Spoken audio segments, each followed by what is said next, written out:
my name's Camilla Whitehill. I wrote Where Do Little Birds Go, and I'm going to tell you about my play in 30 seconds.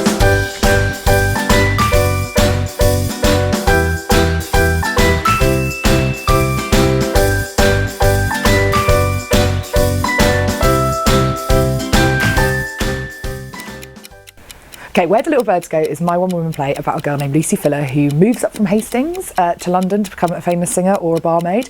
She starts working at the Blind Beggar, which is a real-life pub in the East End of London. Then she meets the Cray twins, gets a job at a nightclub in Mayfair. Then she gets kidnapped by them and locked in a flat with an escaped criminal named Frank Mitchell.